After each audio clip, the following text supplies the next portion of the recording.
Olá, alunos do Monólogos Urbanos, aqui é o professor Diogo. Eu estou aqui no liceu, numa das salas aqui de aula, aqui é a sala de computadores, né? E como hoje a gente não vai ter aula por conta da greve, eu fiz ali na lousa uma dica aí para ajudar vocês a fazer o exercício do põe para fora, tá? Fiz um roteirinho. Lógico que você pode fazer de outras maneiras, eu só fiz ali para tentar ajudar, beleza? Então o vídeo vai ficar meio tremido aqui porque eu tô na mão e eu não sou muito bom youtuber, mas vamos lá, tá? Vamos tentar seguir esse roteiro. Seguir não, né? Vamos ver se esse roteiro que eu criei ajuda vocês. Ó, eu enchi a lousa, hein? Certo? Então agora vocês vão ter uma aula aqui no liceu. Então aqui, ó, exercício põe para fora, tá? O objetivo do exercício, pessoal, é bom vocês lembrarem que é apresentar o seu tema para o elenco, tá? Não precisa ser uma cena maravilhosa, lógico, eu quero todo mundo tentando fazer o melhor possível, mas o objetivo de fazer isso... Peraí que tá passando um avião. O objetivo de fazer isso é você... mostrar o seu tema para todo mundo, porque depois a gente vai fazer um debate e vai decidir o tema da nossa peça. Então é esse o objetivo, você tem cumprir isso, é apresentar o tema que você trouxe para todo mundo, né? Então vamos lá, ó. Tem que criar uma cena e um personagem. Ai meu Deus, como é que eu faço essa jossa, né?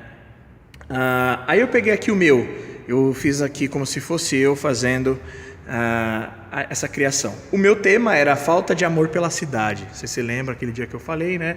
Me incomoda muito a falta de amor das pessoas com relação à cidade, e eu acho que a cidade seria muito melhor se as pessoas gostassem mais dela, né? Bom, com relação a isso, o que você pode fazer? Você pega o seu tema e você vai pesquisar. Então vai pesquisar o seu tema colocando várias frases ou palavras soltas no Google, né? Hoje em dia não tem mais desculpa com a internet, ninguém tem mais desculpa para não conseguir adquirir repertório. Então você coloca lá, né? Para alguns temas, as imagens podem ajudar. No meu tema, no meu caso, eu coloquei no Google e o que eu achei lá foram 4 crônicas. Então vamos lá, elas estão abertas aqui no computador, né? Eu achei aqui, ó, essa crônica desse site aqui, ó, Explore Cidades com as quase locais, que é, ó, 56 motivos por que um carioca prefere morar em São Paulo. Então aqui são 2 cariocas que dizem por que elas preferem morar em São Paulo, né?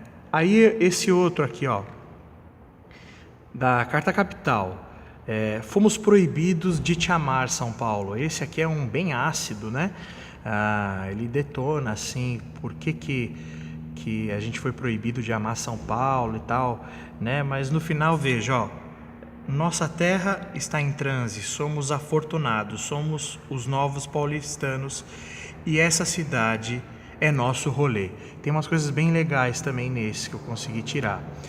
Esse outro aqui é o contrário, é o oposto. Porque resolveram fugir de São Paulo, pessoas que resolveram fugir de São Paulo explicam suas razões. Então aqui no pragmatismo político. E aqui nesse outro que é do Estadão, uma crônica do Estadão, né, da Ruth Manus. Por que ninguém nos ensina a amar São Paulo? E ela escreve aqui bem interessante. Lógico que ela sempre morou na Paulista, é uma moça de classe média alta, né? Então não mora na periferia e tudo mais, mas mesmo assim, independente da classe social que ela vive, é bem interessante algumas coisas que ela coloca. Então aí eu peguei um trecho aqui, ó, para vocês lerem, só para... Em São Paulo, você pode ser quem você quiser. Pode ser executivo engravatado, pode ser drag queen, pode ser passista de escola de samba, pode ser lutador de Muay Thai, pode ter a cara tatuada, pode usar camiseta de igreja. Ninguém te estranha, ninguém se choca. Na verdade, no dia a dia paulistano, ninguém nem tem tempo para encher o saco alheio, e isso é bem bom. Em São Paulo você pode ser anônimo, pode encontrar 1000 conhecidos se quiser, ou não encontrar ninguém se quiser sossego. São Paulo tem esconderijos, tem lugares para ver e ser visto, e tem verdadeiros oásis em meio à selva de pedra. São Paulo sempre te dá opções. Em São Paulo você pode escolher o que deseja comer às 3 da manhã de uma terça-feira. Temaki? Tem. Hambúrguer? Tem. Salada? Tem. Dogão, churrasco, yakisoba? Tem. O conceito de vamos ver se está aberto não combina com São Paulo. São Paulo oferece lazer para todo mundo, a toda hora. Música para todos os gostos, compras para todos os gastos. E por aí vai, né? Eu tirei várias coisas interessantes aí dessas 4 crônicas, né? Isso me ajudou a entender a questão e encontrar pontos fortes do meu tema. E eu anotei alguns aqui, ó. Por exemplo, que eu vi lá. São Paulo é todo o Brasil. Se existe uma cidade, né, no Brasil, que é todo o Brasil, é São Paulo.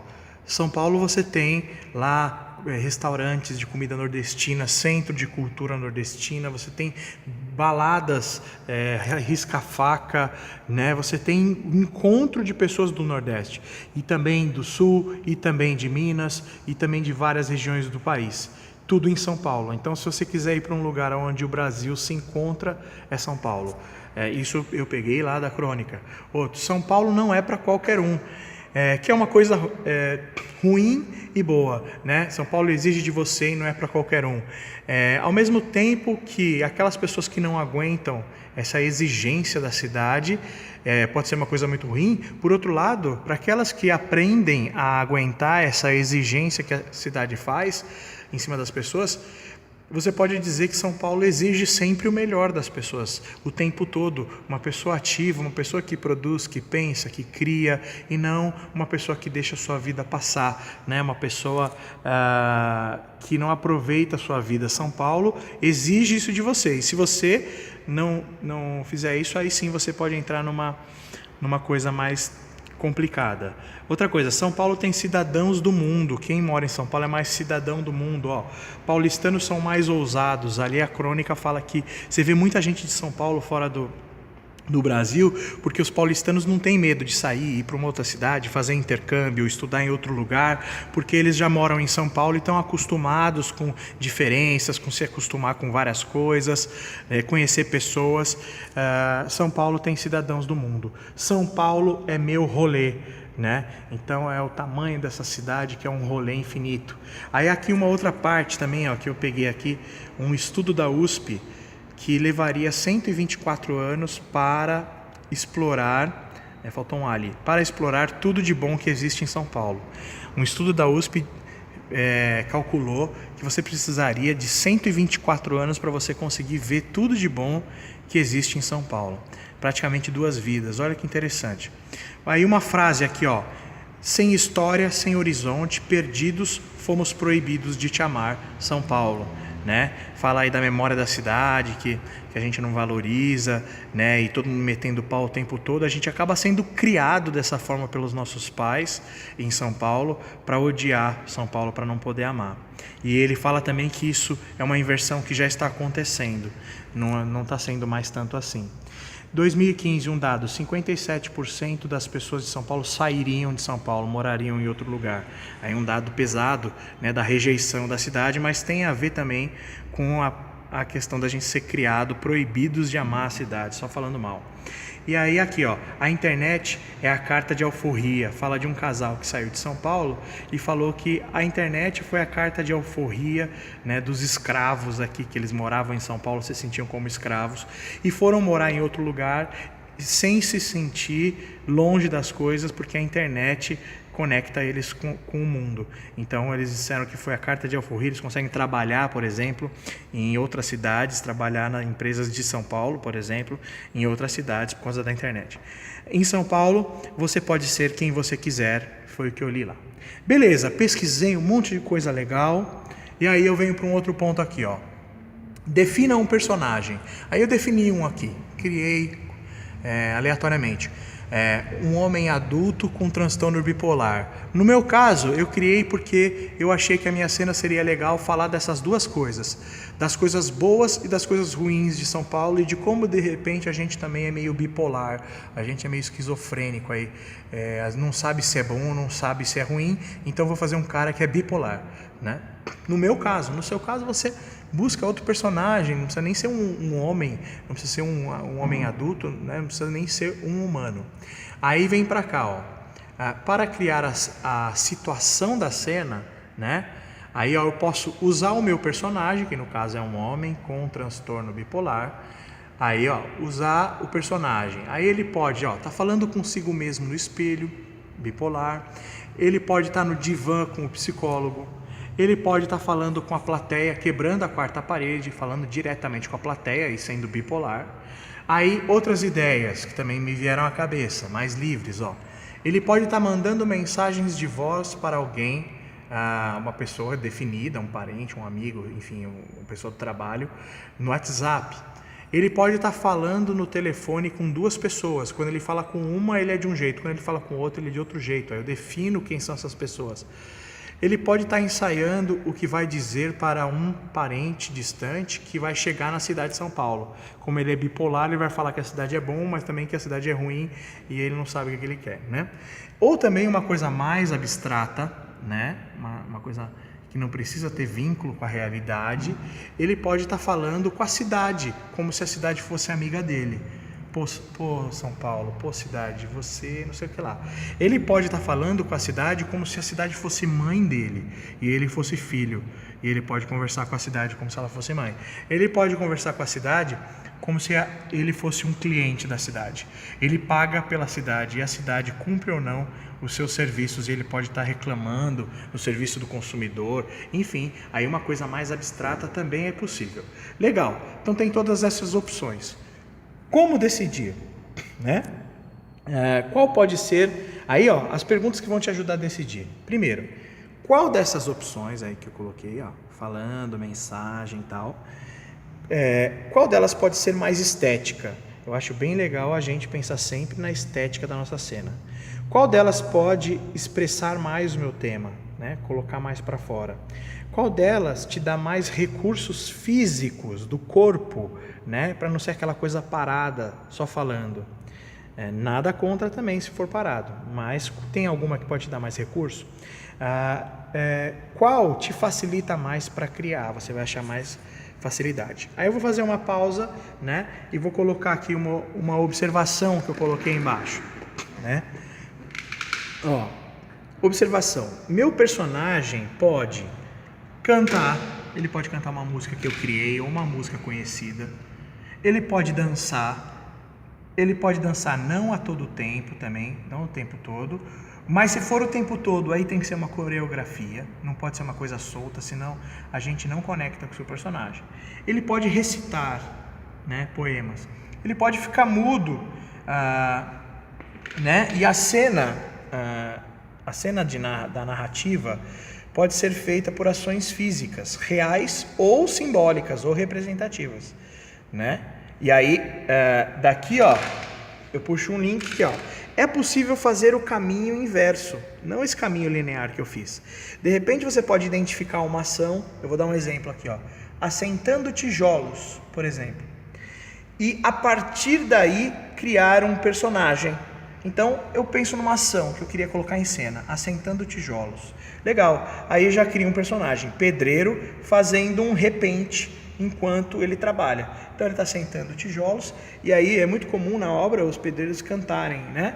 E esse meu pedreiro está fazendo um repente, né? Que é uma forma de canto, meio rap, meio canto, que ele vai criando, e esse repente pode dizer tudo o que eu preciso dizer. Tá aí um exemplo, né? O que mais o meu personagem pode fazer? Ele pode só perguntar, ele pode ser um personagem que só pergunta. Ele pode comer, ou ele pode cozinhar. Ele pode se limpar em cena, ele pode se sujar, ele pode varrer e por aí vai. Então aí o meu personagem pode ter todas essas ações aí, e isso pode me ajudar a compor ele também. Bom, decidido lá que tipo de cena eu vou fazer, eu preciso criar, colar ou encontrar um texto, né? Lembrando que eu não preciso criar do zero o meu texto. Ok. Observação, não precisa ser original, só precisa ser realizado, ou seja, você não precisa criar um texto, uma cena que nunca foi vista na história. Não, você pode trazer uma que o elenco de repente não conhece e você conhece e você encena pra gente. Se você já conhece uma, ou uma coisa dos quadrinhos que você leu, transforma isso em cena e traz pra gente, né? Não precisa ser original, galera, tá? Não é demérito nenhum. Só que é legal que você faça. É muito importante que todo mundo faça, tá? Aí, para criar o texto, colar o texto ou encontrar o texto, a gente pode usar a pesquisa inicial. Então, olha lá, ó. Posso usar aqui o que eu tinha feito, as frases, e a partir daí criando alguma coisa. Eu posso pesquisar uma poesia, uma música, ou um vídeo no YouTube de alguém falando sobre isso, né? Coloca lá, fulano metendo pau na cidade de São Paulo e tal. Você vai encontrar alguém falando, você pode tirar algumas falas dele, transcrever e interpretar, dar a sua interpretação, né? Legal. Aí, com relação a isso, vai chegar um momento que você vai desenvolver a cena, né? Se tiver texto, desenvolver o texto. Se não tiver, o desenvolvimento da cena. Com relação a isso, é legal vocês atentarem a alguns pontos. Primeiro de todos, começo, meio e fim. Então, antes de criar ela detalhadamente, cria começo, meio e fim. Qual o começo, qual o meio, qual o fim? Lógico que você criou, depois você pode mudar, mas cria uma linha, né? Outro, final bem feito. Faz um final que fique bem claro pra gente que é um final, né?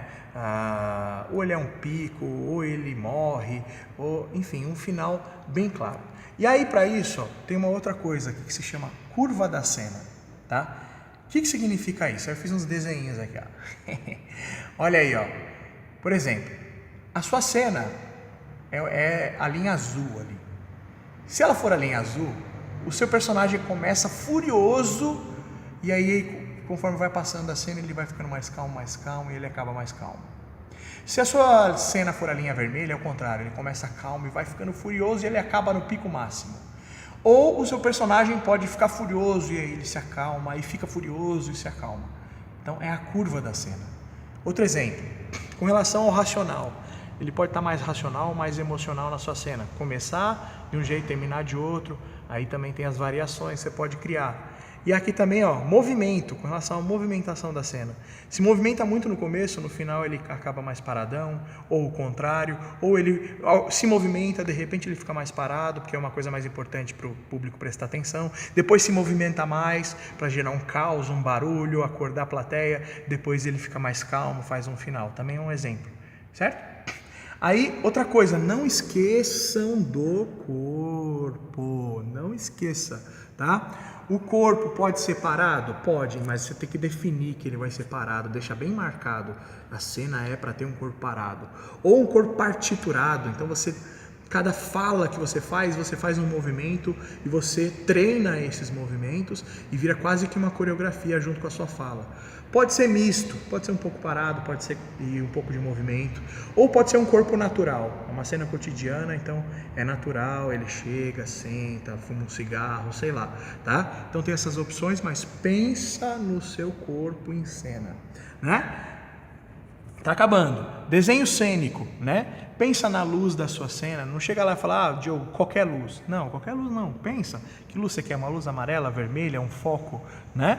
A posição do palco, você vai estar no centro, vem lá no fundo, em duas posições, cada parte da cena numa posição. O plano, alto, médio, baixo, pensa no desenho da sua cena, né? Ela tem simetria, ela tem caos, ela é suja. Como é que é o desenho da sua cena? Beleza, criei tudo isso, toda essa parafernália toda. Eu vou ensaiar uma vez, duas, e aí eu vou alterar o que eu acho que precisa alterar, arredondar, tirar porque está muito longo, acrescentar porque está muito curto, na sua opinião, colocar uma frase que eu pensei agora, ensaia e altera. E depois, ensaia de novo com a nova versão e altera de novo. Aí depois a terceira versão você ensaia e é aqui embaixo. Ensaia e acredita, Também se você ficar alterando o tempo todo, não adianta. Então você altera, aí ó, faz uma versão, altera, faz outra versão, altera e depois você acredita. posta suas fichas na sua cena, certo? E ensaia bastante para ela ficar legal. Vem para a aula, relaxa, senão você não vai conseguir executar como você quer, e apresenta. Beleza, galera? Então, tá aí a dica, videodica para você conseguir fazer esse exercício para casa. E aí também, como a gente não vai ter aula hoje, fiz esse videozinho aí. Não sei se vocês vão conseguir aproveitar, mas foi no intuito de ajudar. Valeu? Até mais. Tchau, tchau.